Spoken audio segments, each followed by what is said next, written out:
Shalom, selamat pagi Bapak Ibu dan Saudara yang terkasih di dalam Tuhan Yesus Kristus. Mari sebelum kita menikmati segala berkat dan kemurahan Tuhan dalam hidup kita pada hari ini, bersama-sama kita akan belajar kebenaran firman Tuhan. Sebelumnya mari kita berdoa.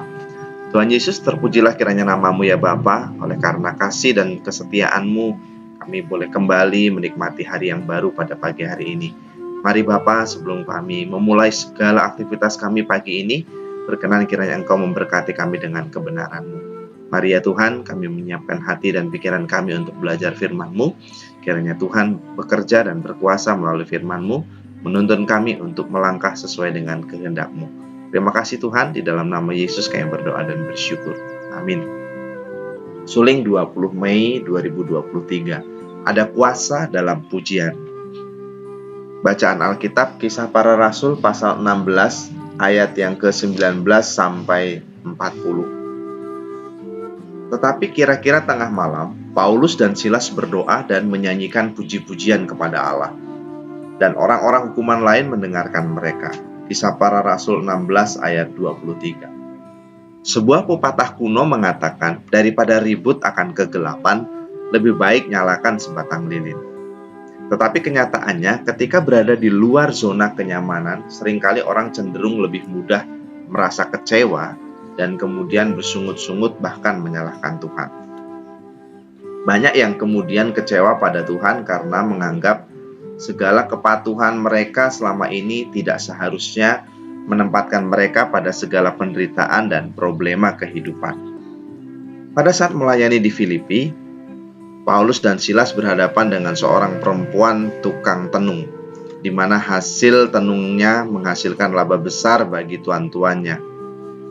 Mereka mengusir roh jahat yang merasuki perempuan tukang tenung itu, dan akibatnya ia tidak lagi bisa mendatangkan uang pada para tuannya. Perbuatan Paulus dan Silas ini mendatangkan sebuah masalah yang sangat serius bagi Paulus dan Silas. Mereka kemudian ditangkap dan dicambuk berkali-kali, lalu dilemparkan ke dalam penjara dengan keadaan dipasung. Menariknya, Paulus dan Silas menghadapi hal tersebut dengan tidak menyalahkan Tuhan, mengeluh dan mengumpat.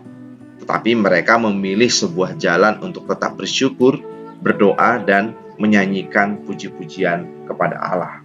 Ketika Paulus dan Silas mengambil pilihan untuk terus memuji dan menyembah Tuhan dalam keadaan penuh masalah dan penderitaan, mujizat Tuhan terjadi.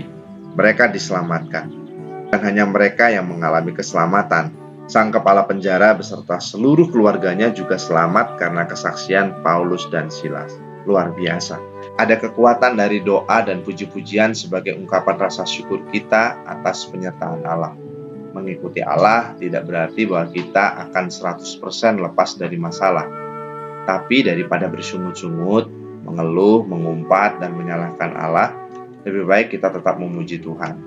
Pujian dan penyembahan yang berasal dari hati yang tulus akan membawa dampak positif, tidak saja pada diri kita sendiri, tapi juga pada orang-orang di sekitar kita.